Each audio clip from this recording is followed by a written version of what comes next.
Do you want to know what's going on behind the scenes for domain name owners' rights, policies, business partnerships? The Internet Commerce Association is a nonprofit that advocates for the rights and interests of domain name owners and related service providers. They recently had a webinar, over 100 people attended. We wanted to make it available to you here so that if you missed it or you want to rewatch a segment, you're able to. They do amazing work. Kamila, Sekiewicz, and Muscovitch were the primary speakers at this webinar. They covered com, net, and org, not only the price increases, but what's happening at those registries. Also some fascinating conversation on UDRP reform, some WhoIs info, all sorts of good stuff. Enjoy the show. Many thanks to our sponsors who make it possible to bring this to the general public as well.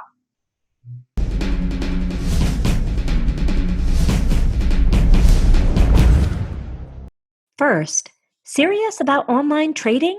Secure your funds, keep your merchandise safe, and use a company that keeps the buyer and seller protected the whole way through. That's escrow.com. Payments you can trust. FD was built by domain investors to increase your inquiries, sales, and profit. Forget spreadsheets and archived emails. Manage your entire investment portfolio in one place using a secure and completely confidential platform. Learn more at ft.com. That's EFTY, ft.com. Welcome, everyone. My name is Kamila Sekiewicz.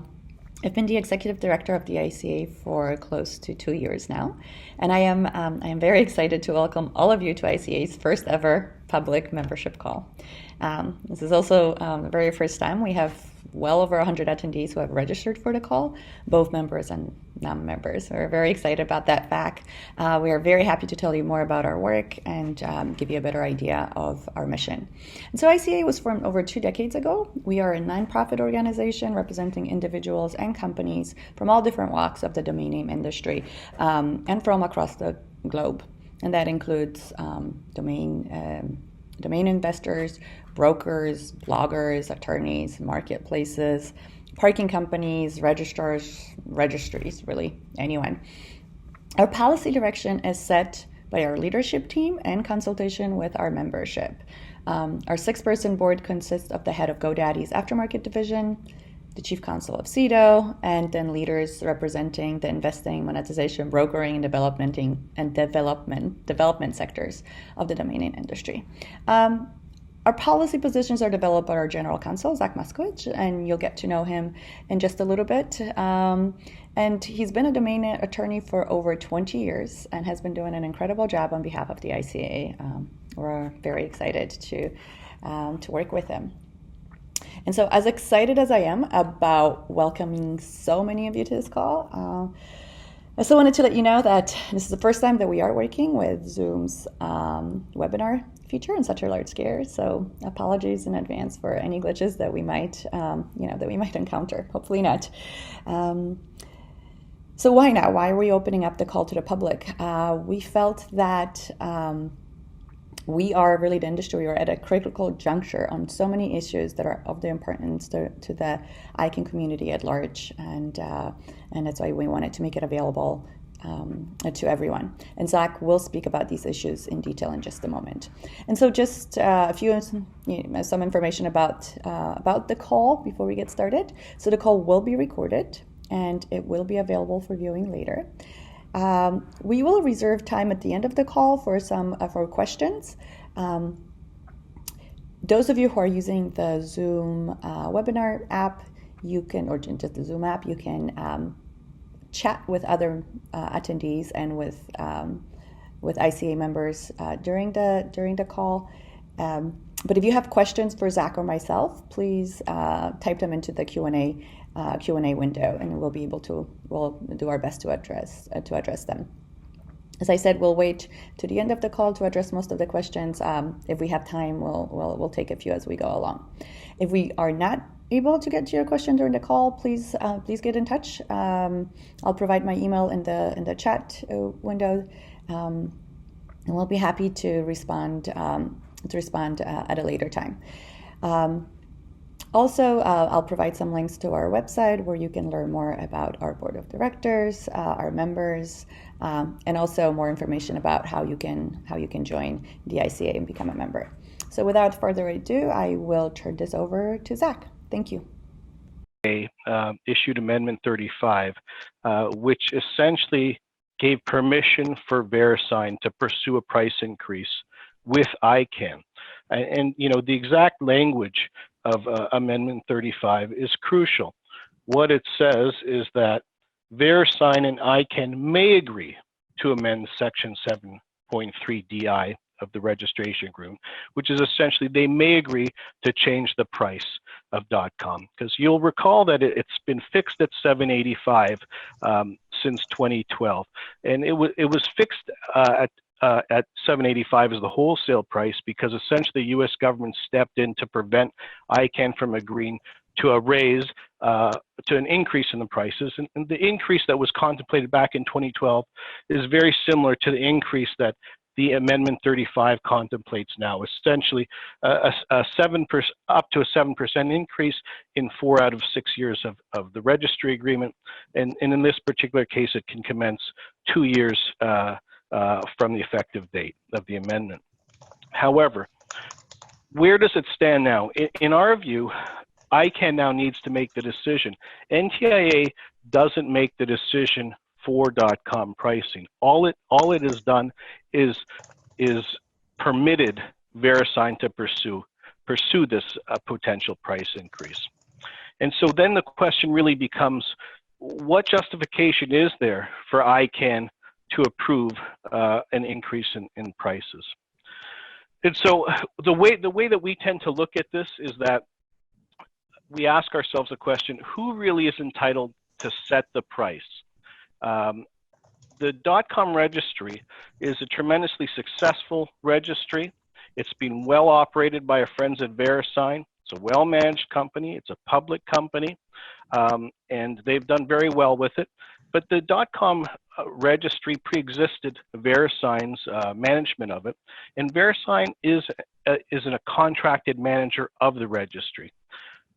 Now, who is the owner of the registry? Well, really, there's no true owner of the internet. There's no true owner of the registry. I think the closest we could say is that ICANN is perhaps a trustee or a steward of the .com registry. And perhaps we could also say that VeriSign is its trusted superintendent of the registry. So similar to, you know, an apartment building that has a superintendent. And who sets the price for rent? Well, generally speaking, almost without exception, it's the landlord, the owner of the property, that sets the price, not the registry operator, not the superintendent who's contracted to operate it on behalf of the landlord. It's an important distinction to remember, because if the landlord is generally entitled to set the price of rent, we need to ask the landlord to maintain that right in the context of the .com registry. So even though the registry agreement permits VeriSign to have a perpetual right of renewal of the agreement, the registry agreement does not afford VeriSign the right to set its own prices. NTIA confirmed that. It's up to ICANN to set the prices. So then let's see, what are the justifications for an increase in price? Frankly, we don't see any justification for an increase in price. Really, what is the price of a domain name? It's a combination of the physical and technical costs of maintaining the technical aspects of the registry, combined with the service provider's fees. We know from looking at the .in registry, the Australian registry, and others, that the cost of the physically maintaining the technical aspects of the registry operations might be fairly low. It could be $1, could be $2, could be $3, could be $4. It's something less than the actual wholesale cost of the domain name. What makes up the $7.85 currently, to a large extent, is likely the service fees charged by the registry operator, their superintendent under contract. And so ICANN should be asking itself the question, the board of directors should be asking themselves the question, what justification is there to raise prices? Is it needed because more funds are required to maintain the reliability and professionalism of the registry? There's no evidence of that being the case. Is it required because there's a more dynamic marketplace for domain names, therefore justifying an increase in costs of wholesale costs for .com? I have a hard time believing that, because if there were to be increased competition that the .com registry is facing, that would tend, just, I'm no economist, but I mean, it's pretty common sense that in the face of greater competition, that tends to push prices down, not raise prices up.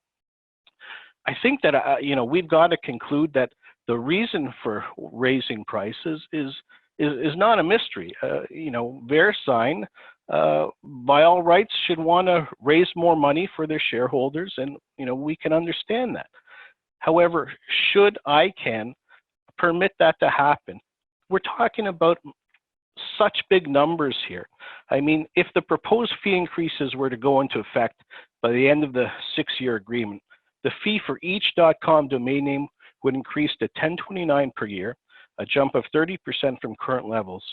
Even conservatively assuming that in 6 years' time there will only be 140 million .com domain names, that increase of $244 per domain name would result in $341 million per year.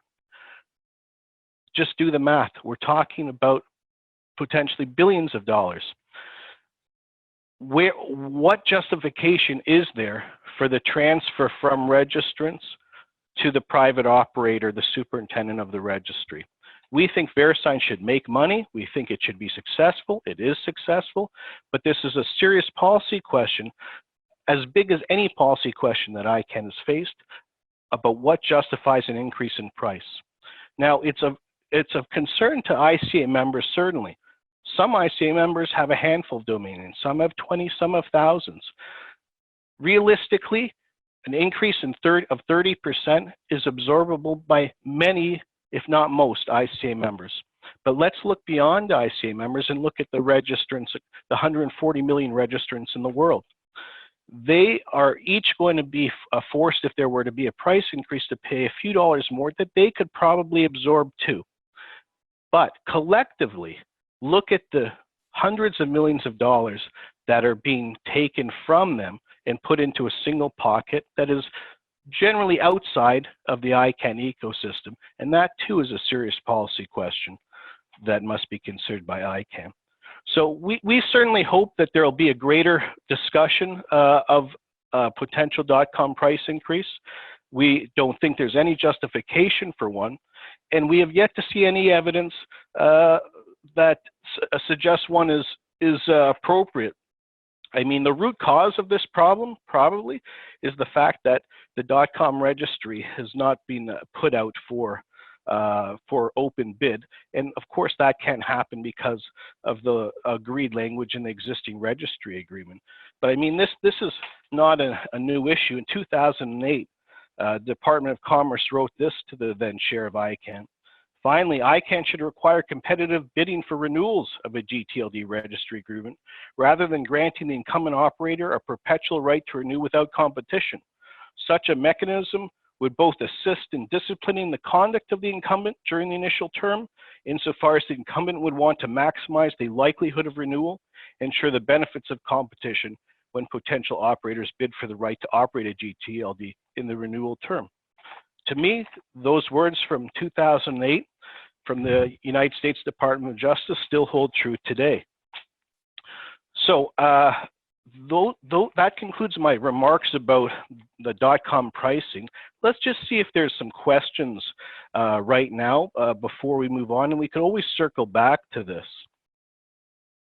Kamila, do we have any questions you'd like to propose to me?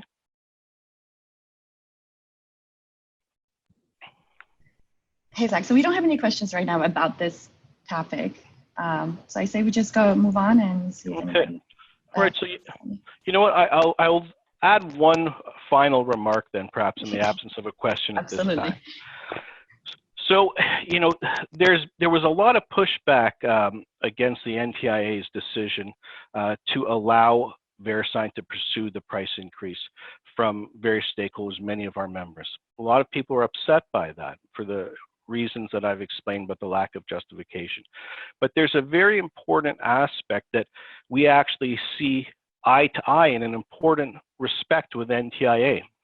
And that's that NTIA has taken the position, as the Department of Justice has historically, that .com has tremendous market power. It's not easy for someone to change their brand and domain name once they've already committed to building their home on .com. A significant price increase would be a hardship such that if someone were to charge $1 million for a .com renewal, many companies would just have to pay it.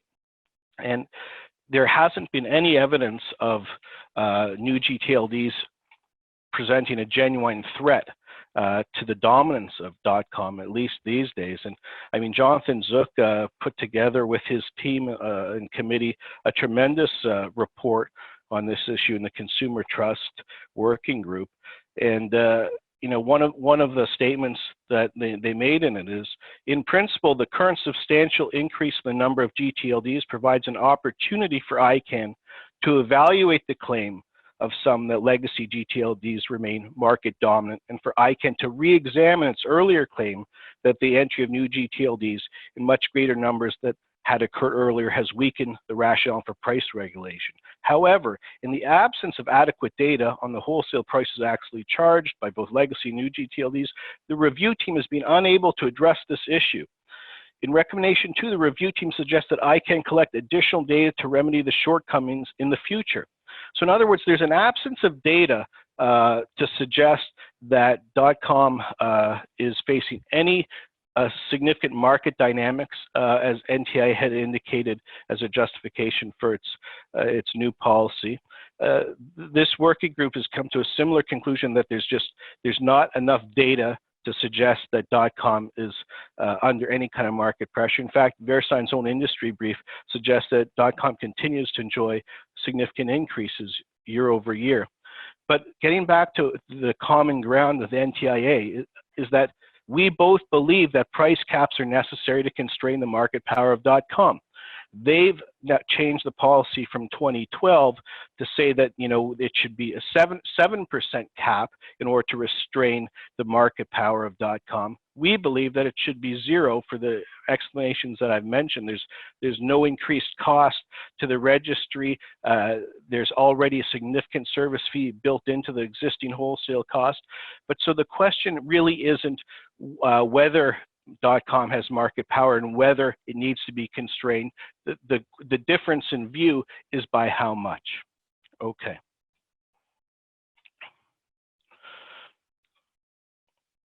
All right, so I'm going to switch gears to the .org registry agreement. And we've got some very good friends at PIR. We respect their work. They do tremendous good works through the Internet Society.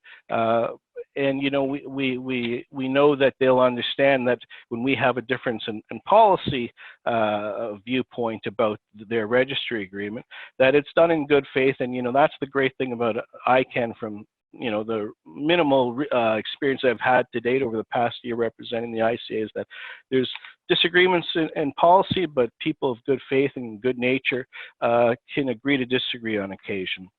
And I think this is one of them. With what's recently occurred with .org, and as well as .biz, .info, and .asia, is ICANN has put forth proposed renewal agreements of their registry agreements for comment. And there was two main issues that stood out to us from that.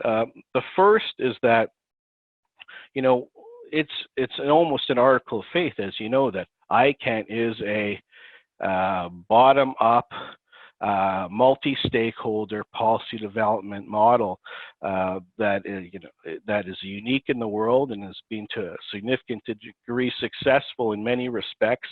And so when policies are developed by ICANN, they're supposed to be bottom up. They're not supposed to be done behind closed doors. They're not supposed to be done by staff without consulting the various stakeholders. But yet with the proposed .org agreement, and this isn't about .org in particular, because it's been done, you know, I think 8 times already. despite many protests by people within the ICANN community to stop doing this. And this is what I'm talking about. I'm a member of the ICANN Rights Protection Mechanism Working Group. Many people on this call, or many people who aren't on this call are, and one of the chief mandates of the working group is to examine URS and to see whether it should become a consensus policy across all gTLDs. It's an important question. Some people feel it should, some people feel it should. This is what people have been spending hours a week for a long time working on. And we have staff working on it. Collectively, there's millions of person hours, or millions of dollars worth of person hours dedicated to answering this issue and examining it. And there's experts from the trademark bar, from civil society, from elsewhere.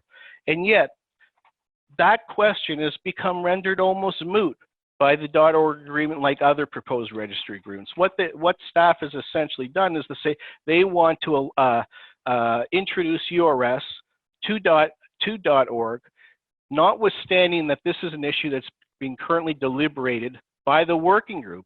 Now, it's hard to be charitable when faced with this kind of thing, because it's not the first time it's happened. It's happened about 8 times already, plus with .info, .biz, .asia, and .org now.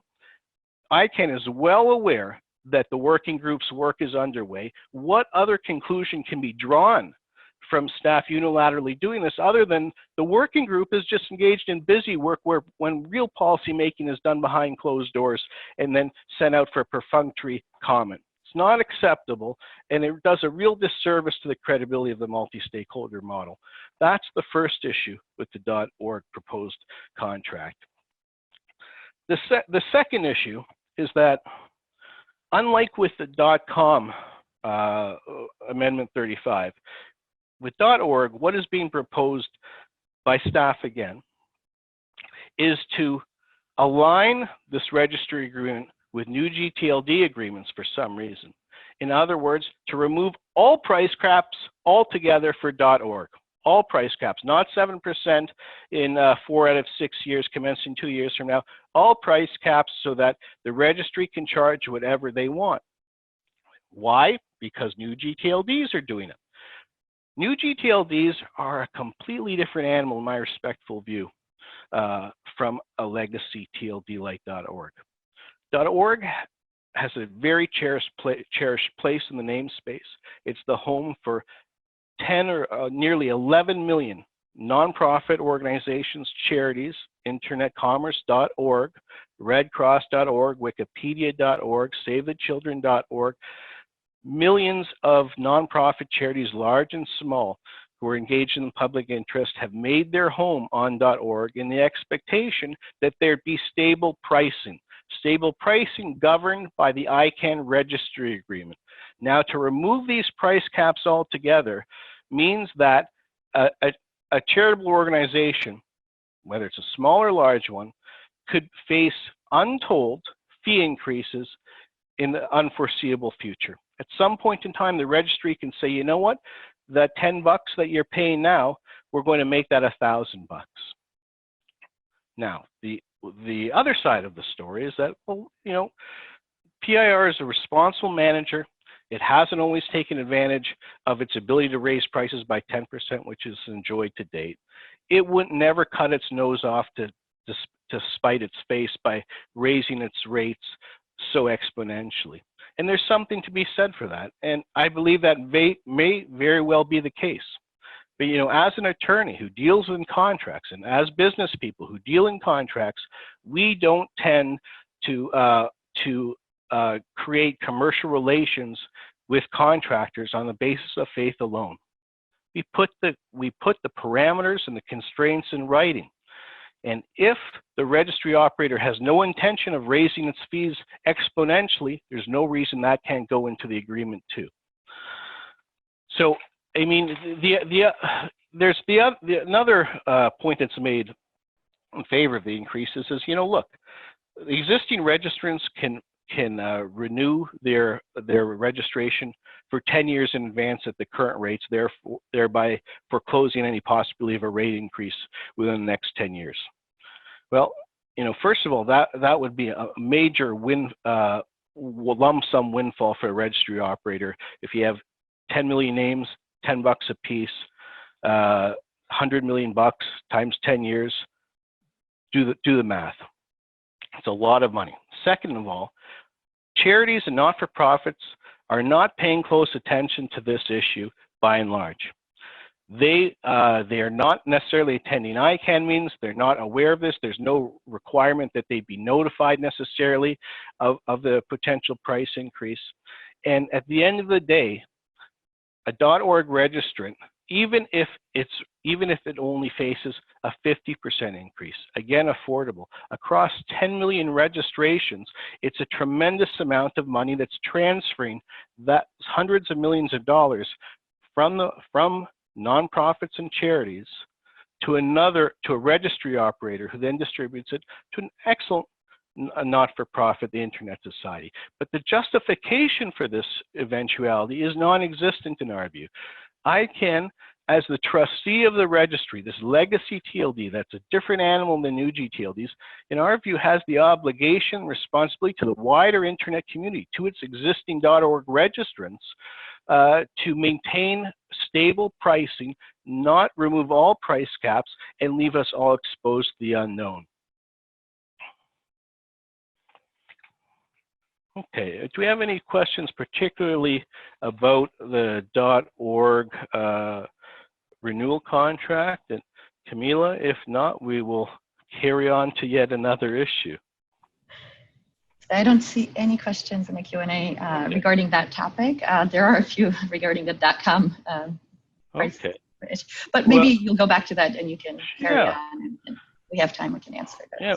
Yeah, we'll circle back to that. Sounds good. Want to send out a shout out to our brothers and sisters down under in Australia. You know, with the ICA has certain policy issues that are always on its horizon, you know, and .com pricing is one of them, of course. But we can't always foresee what turns policy will take. And recently we became aware of a report that came out by the Australian Domain Name Registration Authority that was making some pretty dramatic policy proposals to the ODA board.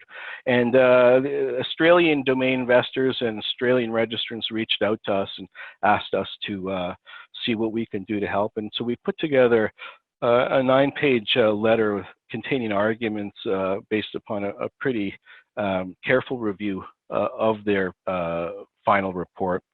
And the feedback has been tremendous by the Australians on this.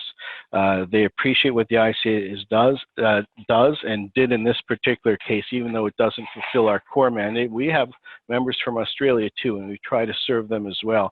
I mean, just to describe to you what's underway in Australia, is that Australia has never been a particularly friendly environment for domain investing. They, you know, right from the get-go, their policies have put restrictions on who can register a domain name. Just grab some paper, just 1 second.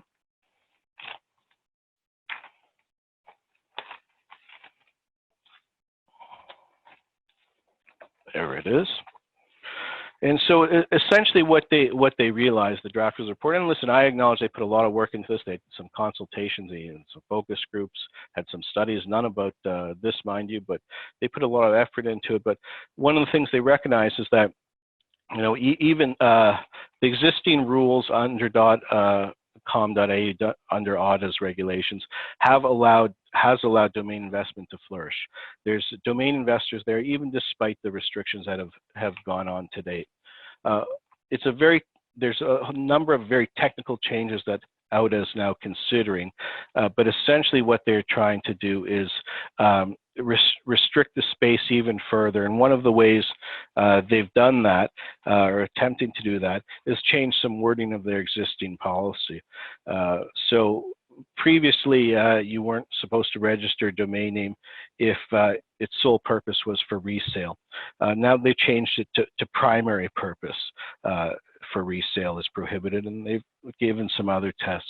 I won't get into the technicalities of the proposed revisions, but I will try to, you know, convey to you what the general problem with it is, and that's that domain investment has thrived in Australia to date despite their existing rules, and the proposed new rules are so vague, so uncertain, so unenforceable, so messy, leave so many unanswered questions that really any realistic person looking at this situation must reasonably conclude that these proposed changes won't make one bit of difference to the existing landscape, which allows domain name investment. And on top of that, the big fear is that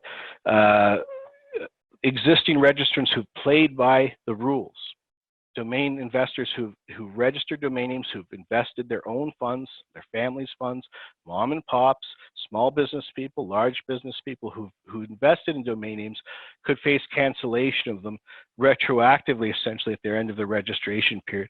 And that could leave an impact of hundreds of thousands of domain name cancellations. It will affect registrars, it will affect registry revenues, it will affect the credibility of the domain name space, and that's aside from the direct effect it'll have on registrants. But the good news is that the feedback that we've had is that there's people in Australia who are seriously reconsidering these ill-advised steps, this misadventure, and I'm cautiously optimistic that better heads and cooler heads will prevail, and the IOTA board will use great caution before it accepts any of these proposals, and these will be walked back eventually. So it's really up to our Australian brothers and sisters to take control of the situation, do what they can, and they've set up a system to allow people to express their views. It's vote.com.au.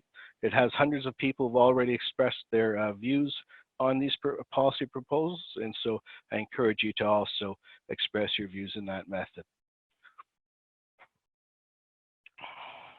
First, serious about online trading?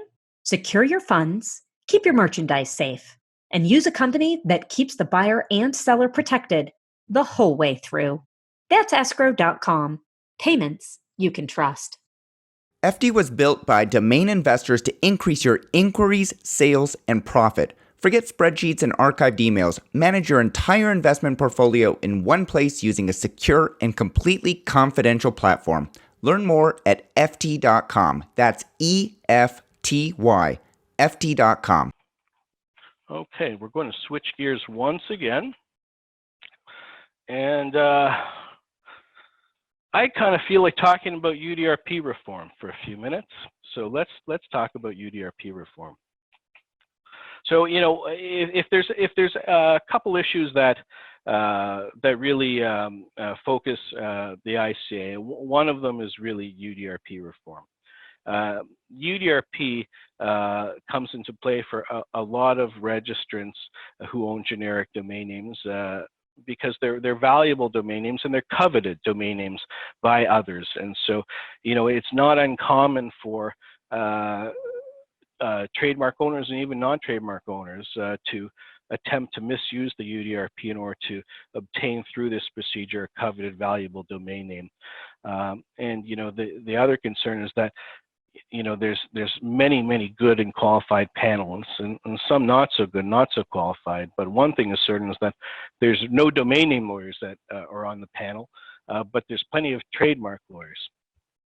But that aside, the ICA believes that UDRP has been a generally effective dispute resolution tool. It's been effective for 20 years. Most of the time it gets it right, with some significant exceptions that end up having to go to court, and we'll talk more about that later, particularly with regards to the IGO-NGO issue briefly. But when it comes to protection of trademark rights, the ICA is very supportive of the trademark bar. We have no interest in helping cyber squatters. We have every interest in allowing trademark owners to effectively and fairly assert their rights through the UDRP.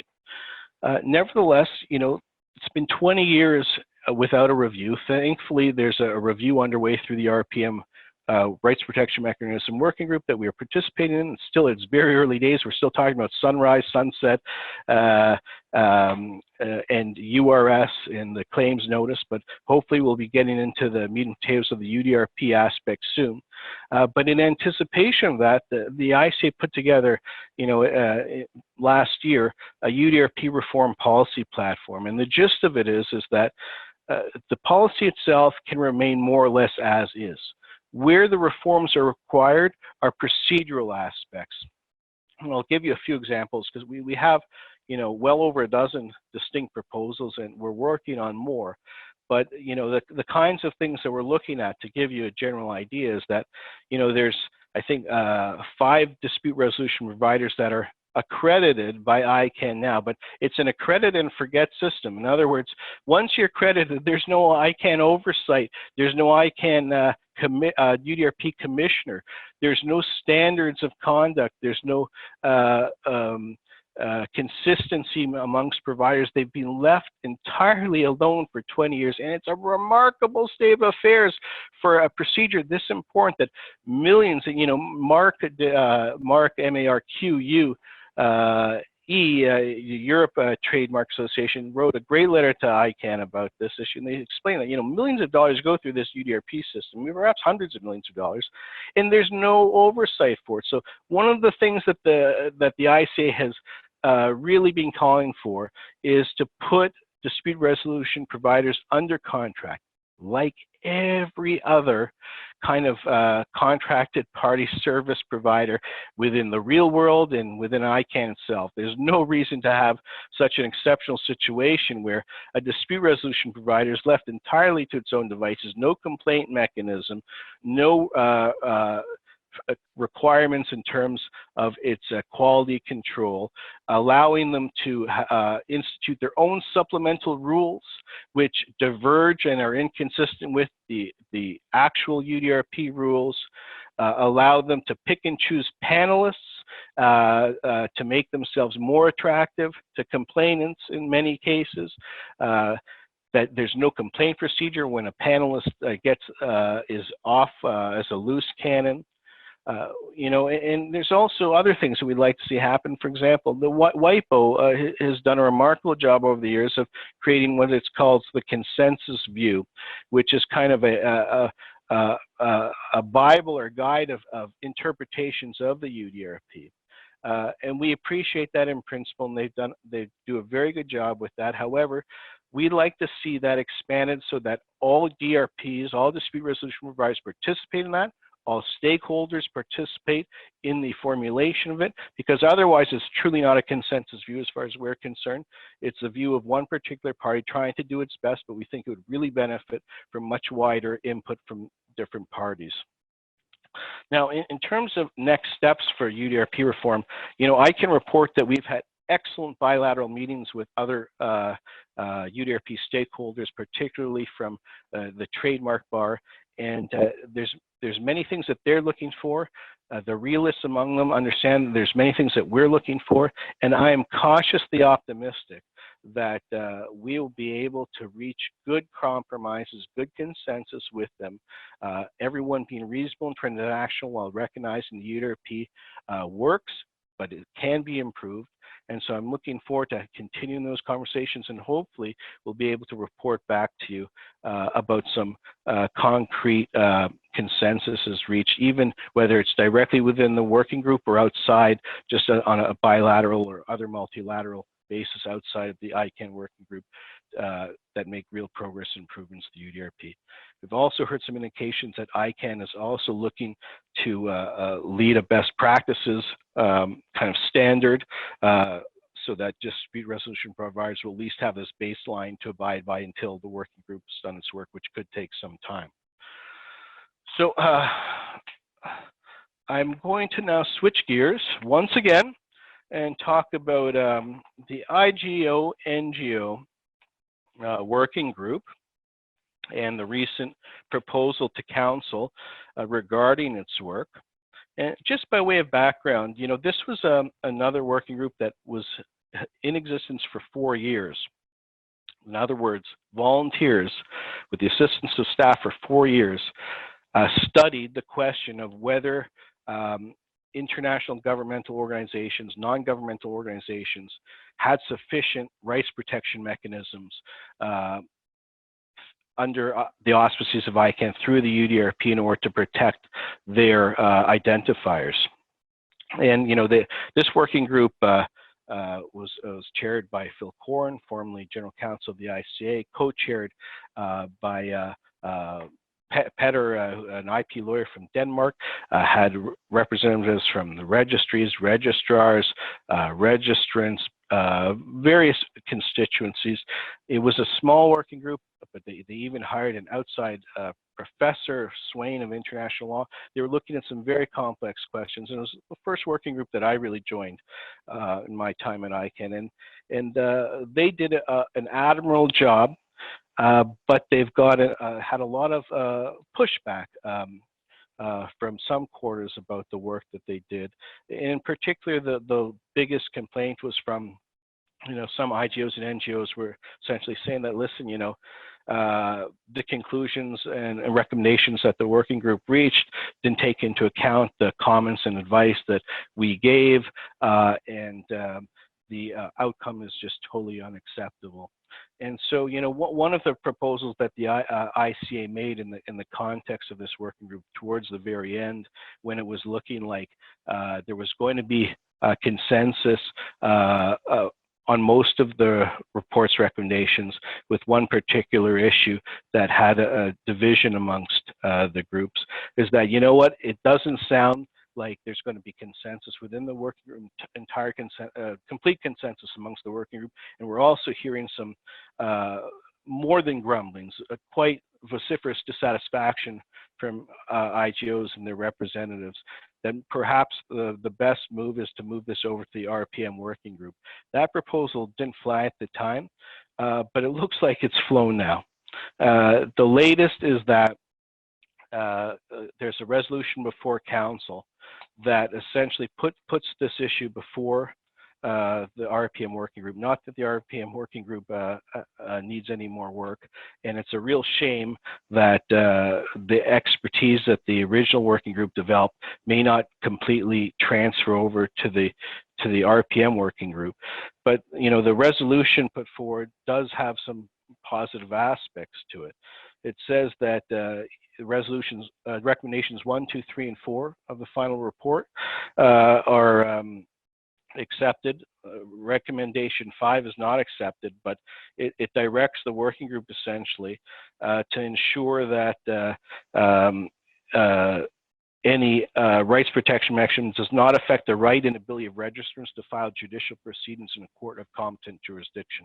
I'm running out of time, so I'm just going to close that open question about what essentially the issue was there. The issue is that there's a grand bargain between registrants and trademark owners essentially that led to the UDRP originally 20 years ago.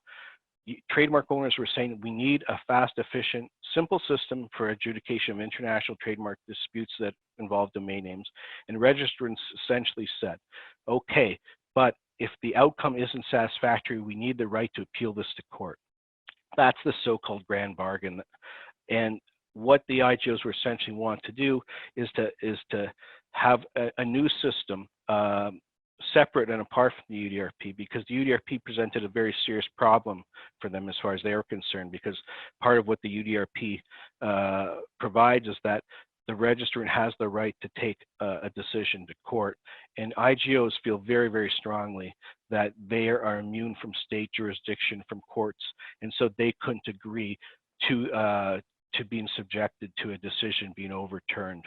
And so what the working group ultimately recommended was that, listen, if a registrant loses a UDRP to an IGO and then is entitled to take it to court, and the IGO fights in court and says we are not under the jurisdiction of the court, and the court agrees, that would have the effect of leaving the UDRP decision hanging out there, valid, compelling the transfer of the domain name by the registrar who will abide by the ICANN order, and leave the registrant without any remedy because the court has said that it can't intervene.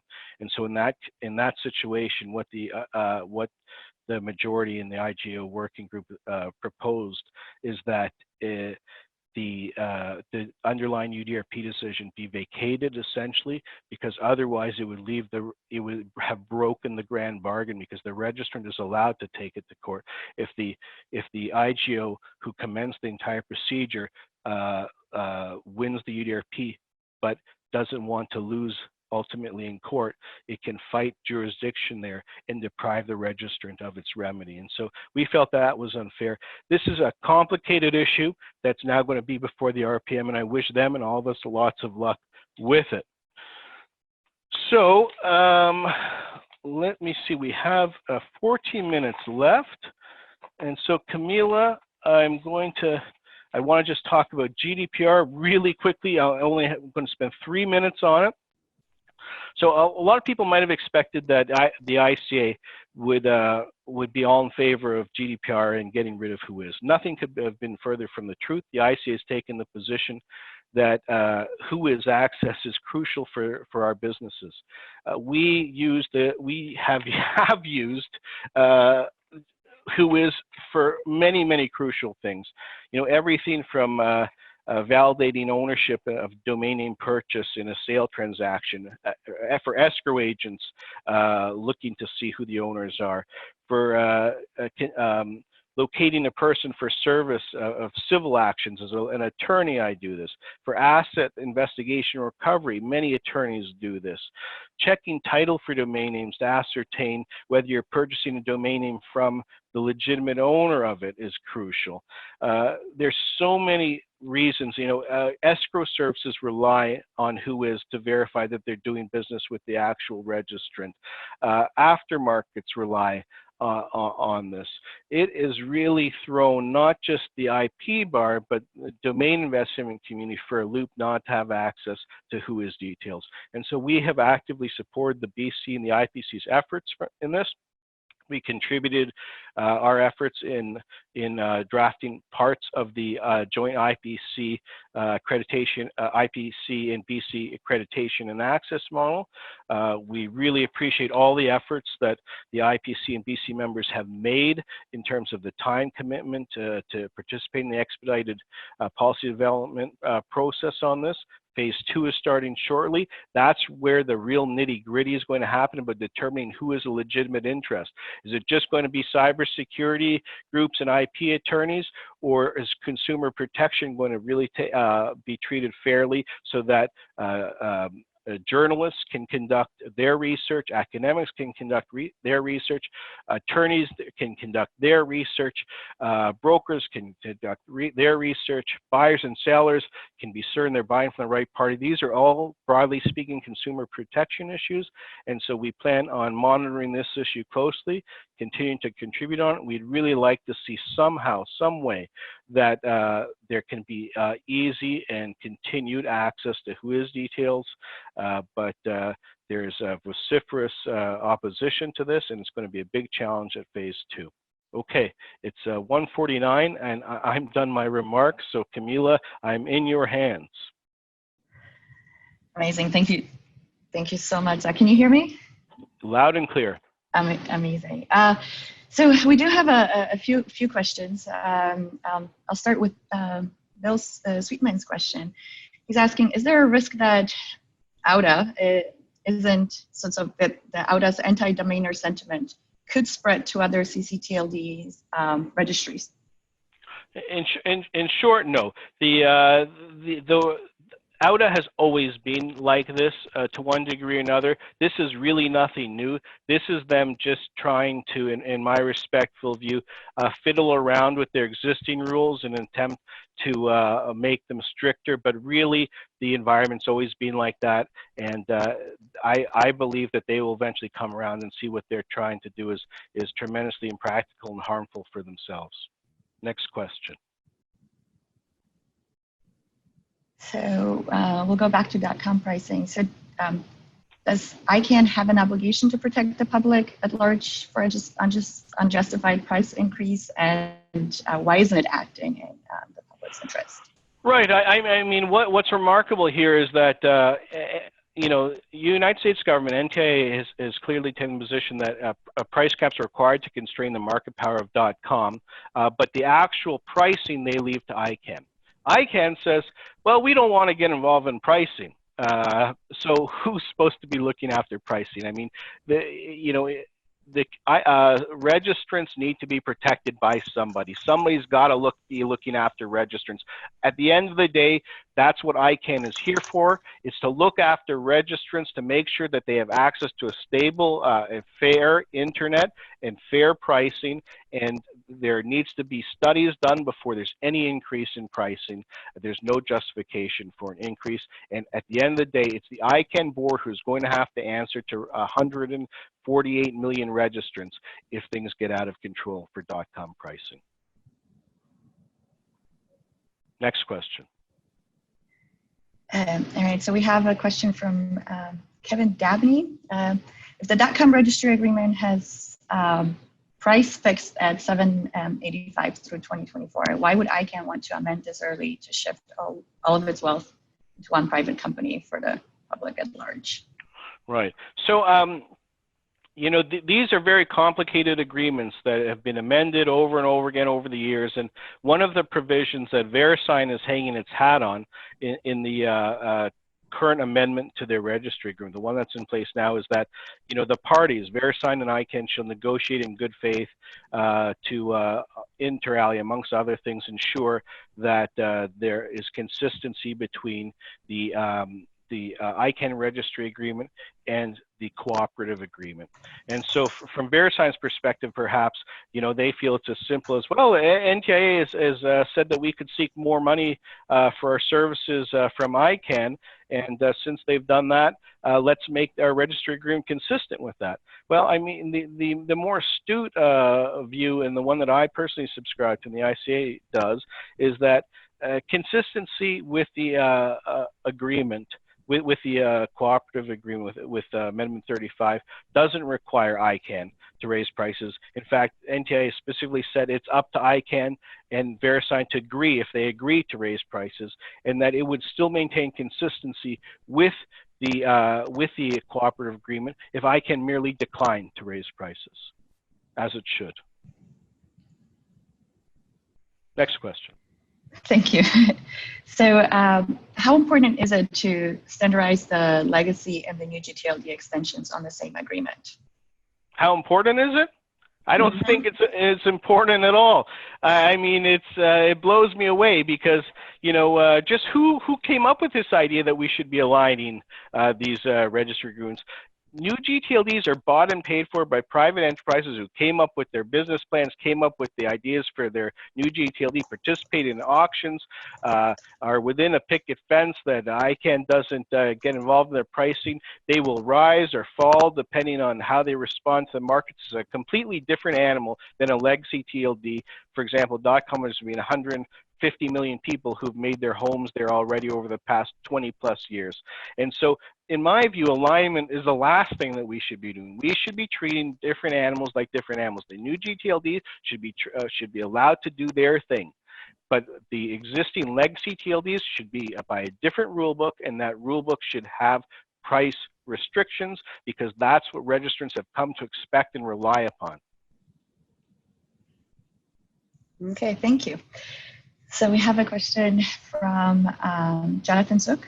He says, thanks for referencing the CCT report. Worth noting that there was also no finding of market power of .com. In fact, there was some indication that the legacy price caps are below the market, making it harder for new entrants to compete. Yeah. He had a follow-up question, but I can't find it right now. So okay, but you know, let me just respond. I went back and reviewed that report, and as I mentioned before, I thought it was excellent. I thought it was very well balanced in many parts, and that its conclusions were nuanced, and I think that's it's to be admired, the work they've done. So I'm just looking for the follow-up to his question. Oh, he said, to be clear, the CCTRT also had trouble finding evidence of market power by .com. Yes, well, I believe, he would know his report best, but from my review of it, it seems that they just didn't have evidence either way, sufficient evidence either way. And I believe that to be the case because I think that there should be a serious study undertaken on an economic basis in order to justify a price increase based upon the existence or non-existence of market power and any effect or non-effective new gTLDs. Simply speaking, without the evidence, there's no basis for sound policy making in this case. Thank you. Okay. Another question from Kevin Dabney. He says, it seems ICANN is only acting in the best interest of all the contracted registries, not registrants, with regards to pricing. And what are your thoughts on that? Yeah, I do have a comment on that. Contracted parties, to the frustration of many other stakeholders these days, appear to have a substantial amount of input and influence at ICANN. And the reasons are many, and many are obvious, is that, contracted parties are on the front lines of the retail operations and wholesale operations of most of what ICANN does. And what I believe this question really, the issue that it goes at is who is standing up for registrants?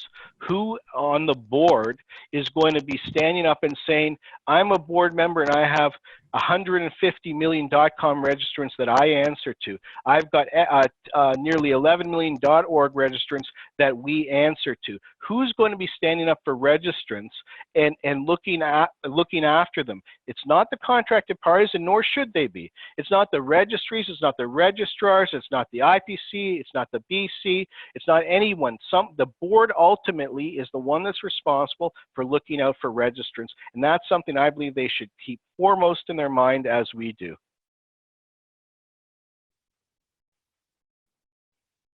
Thank you, Zach. So I think we might maybe have a question, time for one more. This one's from Howard New, who asks, what do you think is the practical solution to the rising price of .com? Okay, hi Howard. Thank you for the question, Howard. I'm not convinced that there will be an increase in the .com registration fee. So I'm hoping that ICANN will see the light and maintain the current generous level of the wholesale price at $7.85, which is not impoverishing anyone except ICANN itself, who's really a pauper in its own house. Here it is sitting on billions of dollars worth of domain names apparently, and it's contracting out all the money to contracted parties. So I believe that ICANN will hopefully reject these requests for price increases, and things will carry on as they are at least until 2024. Thank you. Thank you, Zach, for answering the questions and for the summaries of the topics that we've been working on. Thank you, everyone, for joining us for our first webinar. We will do our best to make it available online once we figure out how the system works. If you do have any follow-up questions, please email me at the email that I provided earlier in the chat window. I'll provide it again.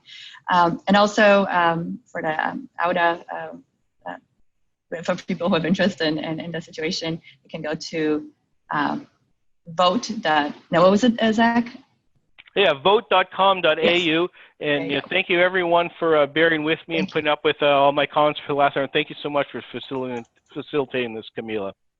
Thank you, Zach. And we're exactly at 2 p.m. Well, my time, 2 p.m. So, yeah, 2 p.m. You guys have a great afternoon, evening, wherever you guys are joining from. Thank you, everyone from Australia, for joining in the middle of your night, and take care. Thanks very much.